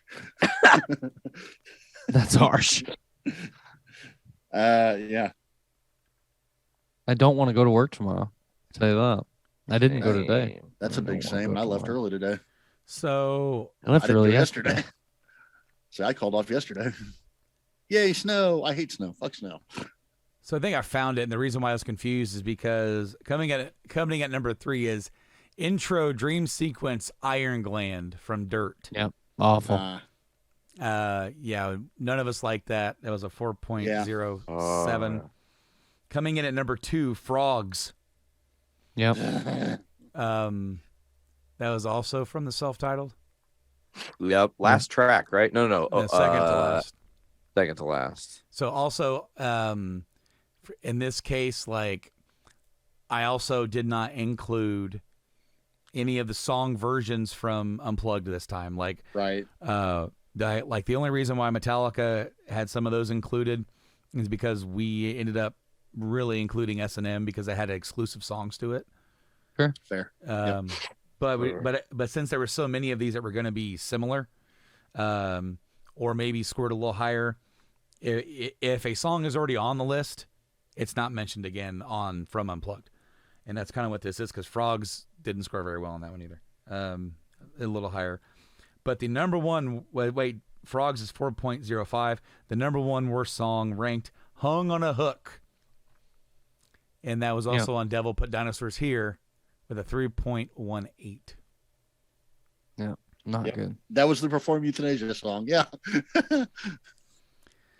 So for the top 10, fellers, we have ties. Oh, geez, fellers. This is going to be fun. We have ties. We have ties for 10 and 9.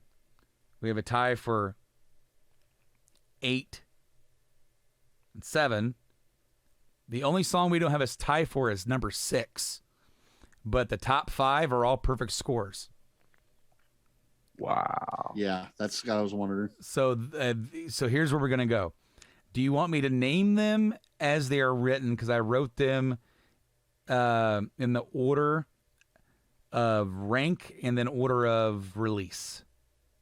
I have an idea, actually. Okay. Once we get to the top 5, since it's all 5 the same perfect scores, Yep. why don't you name the 5? Okay. And then each of us, okay, check this.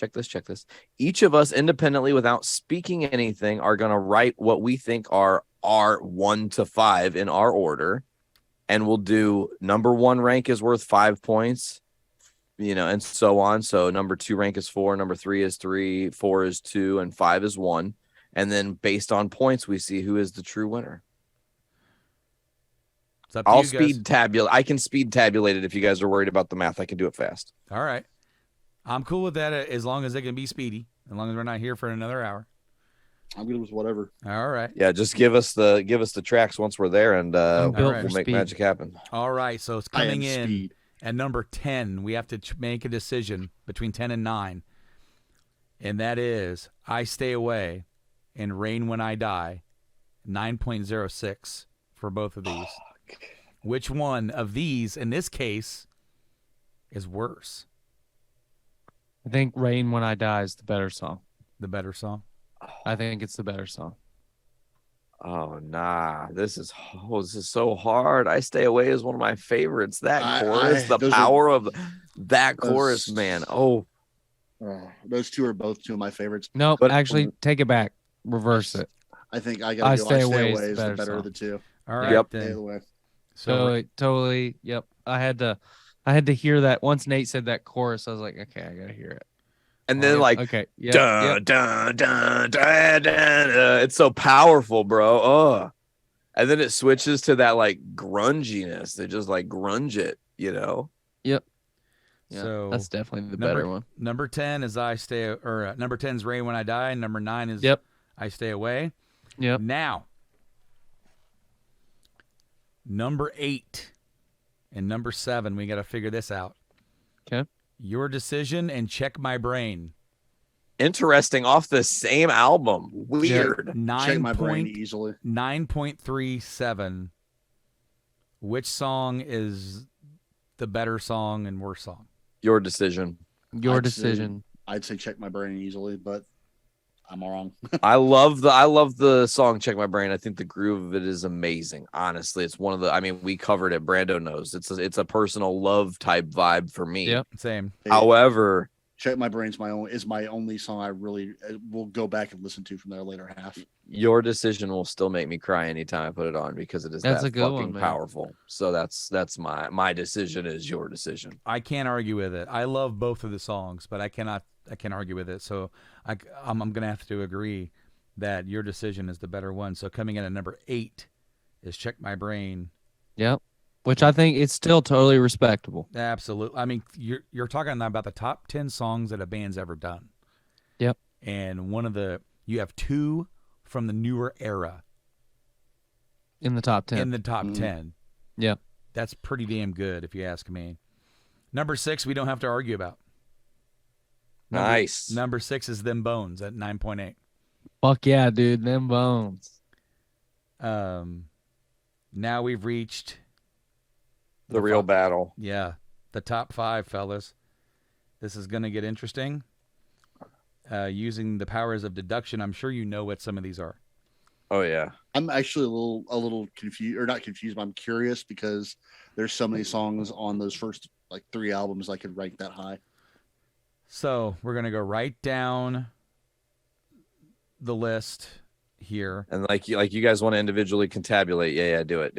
Cool. I got So, mine. I'm good. Order of release, this is our 10s. Man in the Box, Down in a Hole, Rooster, Wood, and No Excuses.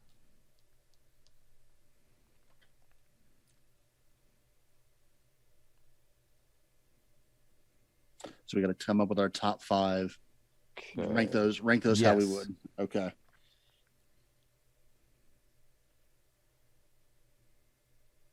Said Wood, Rooster, Down in the Hole. Man in the Box. Well, hold on. Let me finish right here because I've still got 3 to go here.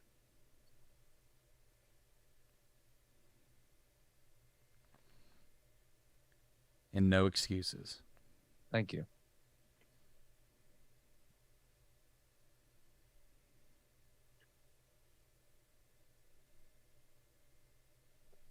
Let me know when you guys are ready. I have my tablet God. down. And it's hard. I just did it gut instinct based on my heart of like, what am I listening to first? I'm picking the last 2 right now, so give me just a second. Okay, take your time. Yep. You guys can just text the group chat your answers so that they don't see them or hear them, and then I'll contabulate and get it back to Brando relatively swiftly. Yeah, so send them to the group chat Yeah. in a moment though. Okay. Wait, you want the group chat so they won't be able to see it?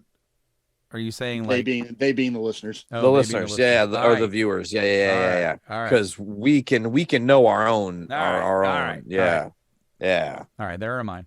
yeah. Okay, so This is a very interesting way to do this. We've never done this before, but we never really had this many perfects on for anything that we've ranked, Nate. As far as I'm aware, I think Van Halen may have had a couple. I know Metallica only had 2. This is Repeat 'em physically one more painful time, to try please. to do. Wood, Rooster, Down in the Hole, No Excuses, and what was number 5? Man in the Wood. Box. Man in the Box. Oh yeah, Thank Man in the you. Box. My bad. This is like asking me to pick children. This is I know it's hard. It's hard. I had to go like Nate. I had to just do a quick gut ranking because if I sat here and had to think this out, I'd be doing this all day. Yep. I'm gonna sit here. Even now, I'm probably The gonna top sit here 3 and redo was this. easy. It was the bottom 2 that I had to For me, think about. for me, it's all about vibe. It's like between these songs, it's like, and I can almost say that like, I think the middle 3 for me were the hardest. Yeah, that's where I felt too. Because then once I got like the first 2 figured out, then the rest of it, or the maybe 2 and 3 figured out, then the rest of them just fell into place. But it's going to be interesting to see how this There's works out. mine. Oh, this is gonna be weird. We're probably gonna have a tie again. I think maybe not though. I Maybe not. actually- Let me hold I on. don't know. Hold on. What I'm gonna do is I'll go Yeah, we can song do by it. song. We could literally do a show just on this top 5. I know. Yep. Seriously, 100%. Pretty darn Like, close. like trying to figure out trying to come up with a consensus top 5. That Okay, so hell, I'd almost starting with advocate for one. that if we actually thought we'd be able to do that. So,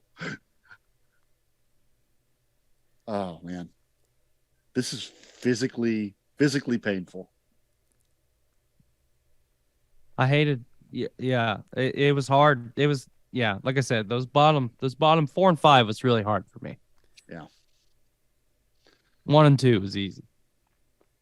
I'm kind of with Brando. The first number 1 was easiest. Number 1 is easy. Number 5 was easy. The rest, like 2, 3, and 4 were the hard ones for me.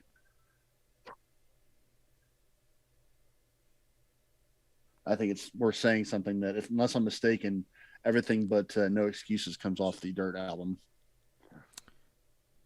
Which then again speaks to how classic how classic Man in that the album Box is. is on Facelift. That's Yeah. right. That's right. No Yeah. Excuses on on- Jar of yep. Flies. That's still 3 out of 5 ain't bad. All right. Well, I mean, that's not quite Meatloaf either. Okay. So Well, I have I think we have this. We have the consensus that Dirt's probably the best overall album without looking at the rankings, and I think now we can say the Devil Put Dinosaurs Here is probably the least favorite. Well, we will So- get there. Nate, what you got? our 5 and 4 spot are a tie. Great. So let's just battle it out between us in Yeah, real time. yeah, Let's we- just talk we it got out. to. All We right. got to.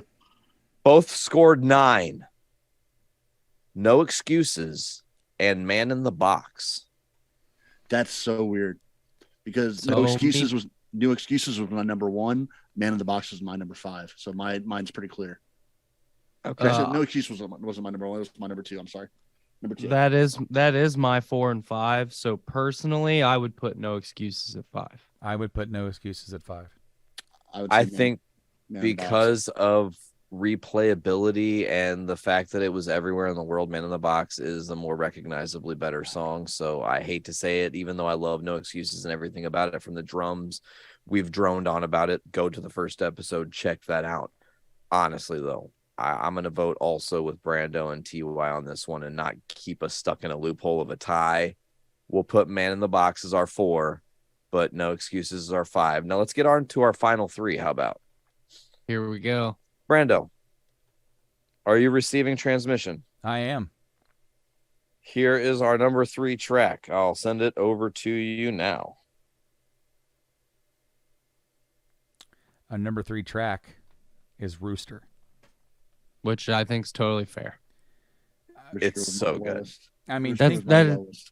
That is, but yeah, but think about it. That is one of the most played songs on the radio ever. yeah, Mhm. yeah, It's And- it's completely down to personal taste. yeah. 100% down to personal taste. And it's like the thing is that song has something else about it. You Yeah, know, for sure, man. does it get into the aura of overplayness? You know, I made the argument at one point, maybe he was here on this podcast, maybe another episode, that what some people consider overplayed, that means once you've reached overplayed status and people think it's overplayed, you've entered a new stratosphere. Sure. yeah, of- iconic is a better term for it. Yes, probably. Yeah. yes, and yeah, people get tired of hearing it being played in bars, being played on the radio. Just like if you turn it on, there's a reason why though. That song has Sure. encapsulates. It earned that spot. It did, and it's earned its spot as number 3 as well. Now, Nate, Number 2 incoming. number 2 is Wood. Now let's real quick before we really dive in. I need to express that was a difference of 1 point. Rooster scored 12. Wood scored 13. You know, Splitting hairs. Wood is a song that when I first got into Alice in Chains, for whatever reason, it didn't register as high as the other ones at first. I don't know what it is. It's because it's the last track on the album. Okay, and maybe so. I think it's the last track on an album that is fantastic. Mhm. So over you've gone through, you've listened to that album, or you've listened to so many good songs getting up to that. It kind of washes it a little bit out in a way. I also think the power of the end of that song, the last like 4 seconds, da da da da, bow. It just like punches you straight out of the album, and it's over. Like, what else do you need to say? It Yep. has one of their catchiest choruses. Into the Flood. Yeah, come on. It's the cool thing about it here is that all of these are 10s, sure, but it's like maybe the most like ardent diehard fan would be like, you guys didn't pick that one from this one that is instantly yeah, but like no, this song, these songs that are 10s have something different about them. Mm-hmm. You know, There's something specific about Wood that there's a line from an old I think it's an old like Rolling Stone or something ranking different albums, and there's a line that makes me think of this song, and it's the last song on the album, because what the fuck are you gonna follow it with? Nothing. Yeah, no shit, dude. I mean, and think about, I'm looking at the album right now on Spotify. That fucking album is nothing but bangers, and then you fucking end it with Wood. It's like, come on now. number Yeah, one though is Down in a Hole, We've talked about it here on the show before. It's too good. It is too good of a fucking song. It's too good. It's man. too fucking emotional. So I have a question though, real quick. Mhm. And this was my number one song. This is not me questioning it. Spot My Insurance. We talked about overplayed and songs being iconic because you've heard them so many places, so many times. All the other stuff was singles. Down in the Hole wasn't a single, was it? That's a good question. And I think I that don't- if it is a single, it's probably their most underplayed of their singles. I'm not sure that it was a single. I think all the other ones were. I mean, obviously we know Rooster, we know Wood, we know Man in the Box, all were. We know No Excuses was. We know all of those are singles. I'm not sure that this one ever got radio play. I've heard it on the radio before. Well, I mean, you might now. You would now when they're playing deep cuts and everything from doesn't matter. But I mean, I've heard it from Unplugged. The four singles from Dirt were Hate to Feel, Damn That River, Angry Chair, and Rain When I Die. Okay, so yeah. Wait. Wow. So From Dirt, the singles, I have different info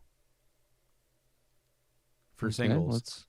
let's According to the old Wikipedias, it was Wood, and then Them Bones, and then Angry Chair, and then Rooster, and then the last That's right. single was Down in the Yep, Hole. I was looking at the wrong thing. so it was the last single release then. Yeah. Interesting. Now, like we've talked about this song. I said if there's any Alice in Chains songs that I could give a higher score than 10, it'd be this one. But it would be the unplugged version that would get the. Yeah. There's a reason why I gave the song a 10, and then I couldn't give a higher score because I personally won't allow it because it won't break the damn system, but it'll break the system. Looking at this top five, as happy as I am that that's the top five, I'm also going, God, Angry Chair didn't make top five. It didn't. Fucking Rain When I Die didn't make top five. Oh, you're killing me. But that's the beauty of this band. Well, my like almost favorite Alice in Chains song didn't make the top 10. So Which was Bleed the Freak. okay. yeah, Bleed Yeah. the Freak. That is probably my most listened to Alice in Chains song in the last which year they and a played half. live. Bleed the Freak That got was an amazing. 8. We mentioned Angry Chair that got an 8.81, and Yep. then Rain When It's I a Die. fucking banger, man. Rain When I Die did get number 10. So here we are. We're with the very end of the podcast, though. Very Yeah. end of the series, guys. I actually have really quick, Brando. I have a question to pose to the group before we wrap everything up. Now that we've listened to a lot of this, and I know that there's some of these albums we're listening to for our first time, or for the first time actually seriously listening to it. Is there Mhm. one song on here that you hadn't listened to? Out of all the stuff we have, is there one song that you had not listened to much before that you are taking away that you will listen to more now? Grind Fair, absolutely fair. Um, TYU, over now also. okay. Whale and Wisp from Jar of Flies. I loved I- that. Yeah, I was getting ready to say that one too. Actually, that's funny. Don't Follow from that. Mm-hmm. Um, Honestly, that entire album was better than I thought it would be. if you're gonna go in, Yeah, really. I'm Yeah. I'm gonna be corny and just say I want to listen to more of Jar of Flies. I think. For me, honestly, Got Me Wrong was the one that I'd heard a couple times where I hadn't put much thought into, and now I actively find myself going back and listening. Ooh, to that that's a song good one. a lot more often. Especially the studio album. The studio cut is really up there as one of my favorites now too. Well, are you guys ready for the final Yeah, let's results? hear it. All right. Coming Hit in me, at Dad. coming in at number 8.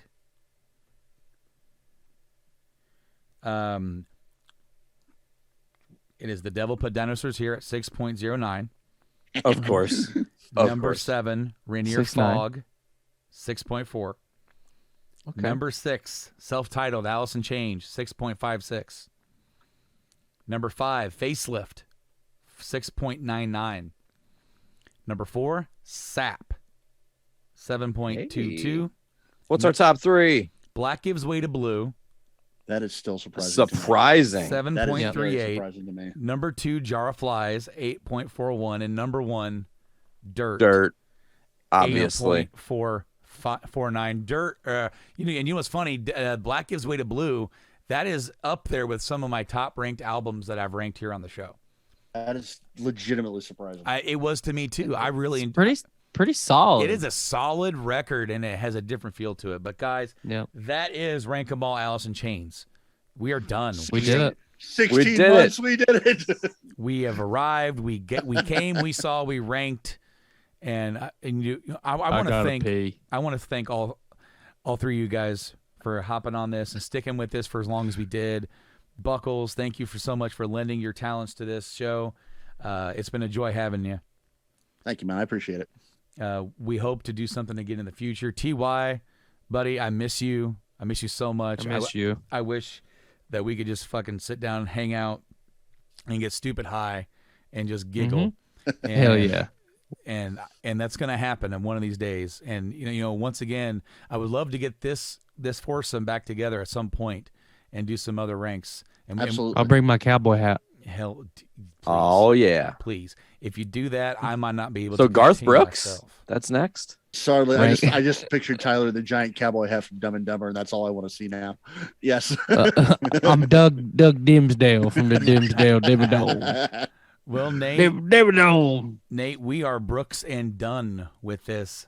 Hey, Rank 'em all. love that. Alice God, in Chains. one Nate, last pun. thank you again for being a part of this rank with me.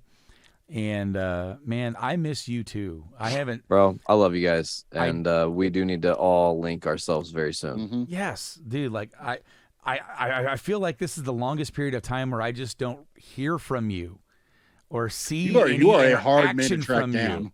You are a hard man to track down anymore. Yeah, it's just work enveloping my every moment, and even Yep. when I'm not at work, I'm working. So That's all right. it's the industry I'm in now, and trying to just navigate it until I can find myself a little bit more life work balance, because I don't have it right now. I'm just trying to get the work balance figured out, and it's a lot. A lot of changes are happening around me, so I'm just rolling with the punches as they come. You know what I'm saying? That's why I'd handle it, man. That's But why I'd handle I love you guys, and thank you guys so much for joining us for Rank 'em All. I'm going to pass it back to Brando for our outro. He does it like the best. Well, guys, you can always check us out on all the podcasting platforms and on YouTube, as well as all of our socials at Rank 'em All podcasts and all that good stuff. We've ranked a few other bands: Metallica, Van Halen, Between the Buried and Me, now Alice in Chains. We got some more coming at you at some point in the future. But you know what? We are stuck down in the hole, and we're gonna dig our way out one of these days. And thank you guys once again for staying with us on this long ass journey. For all the other guys, I've been Brando here on Rank 'em All, telling you, see you later, have a good one, peace out, and all those good pleasantries. Goodbyes. Later on, guys. Later.